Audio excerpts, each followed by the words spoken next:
What's up everyone? Thanks for clicking on the video. Today we're going to be talking about Hellpoint. Now if you haven't heard, Hellpoint is a brand new Souls-like action RPG with a sci-fi twist. It takes a lot of inspiration from games like Dead Space and movies like Event Horizon. So if you're a fan of either of those and you like brutally hard games, then there's a pretty good chance that you're going to like Hellpoint. It's available now on PC, PS4, and Xbox One, and soon it'll be available on Switch, which is why I'm sharing it with you today so you can look out for it when the Switch version gets released later this year. Now I've been playing a ton of this game on and off over the last 2 weeks, and overall I'm pretty impressed with how well put together it all is. I wouldn't say it's the greatest game I've ever played. I mean, I wouldn't even say it's one of the greatest games I've played this year. But that said, it's still a really fun Souls-like action RPG that checks off a lot of my boxes when it comes to standards and expectations for games like this. Hellpoint takes place in a dark, dystopian future aboard a dilapidated space station that's orbiting a massive black hole. The space station itself has many layers to it, and it's all broken up into several branching parts which you can freely travel to and from. Kind of like a gigantic 3D Metroidvania. And there's actually a surprising amount of platforming that you can do, most of which isn't actually required to complete the game, but instead encourages players to explore and look for secrets, which I think is always a nice touch, especially in games like this that drive a heavy emphasis on combat.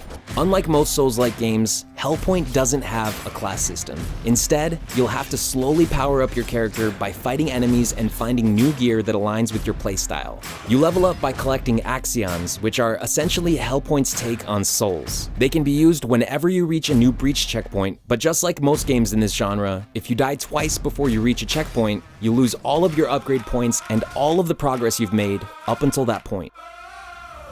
When it comes to combat, Hellpoint stays true to the original Souls-like formula. It's all about timing and quick reflexes. You can parry attacks to gain the offense, or you can play defensively with a shield that you can use to block most standard attacks.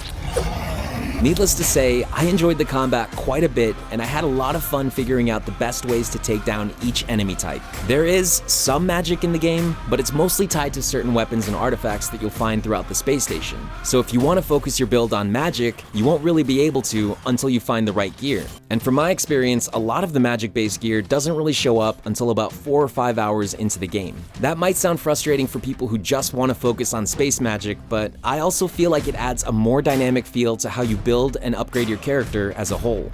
The enemy types have enough variety within each area to keep you on your toes, but once you do figure out the best ways to take them down, most of the tension starts to fade away pretty quickly. It's certainly not the hardest Souls-like game in the world, but I do think it's still challenging enough to keep most people from getting bored. The PC, PS4, and Xbox versions of Hellpoint are out now, so if you want, you can check it out today on one of those platforms. However, the Switch version shouldn't be too far behind, so if you'd rather wait for that, I suggest holding off just a little longer. Anyway, those are just some of my thoughts on Hellpoint, but now I want to hear yours. Are you planning on picking it up for Switch? Was this game even on your radar? Let me know in the comments below. And if you enjoyed the video, please remember to like it and subscribe for more videos just like this one. Thanks, and have a great day.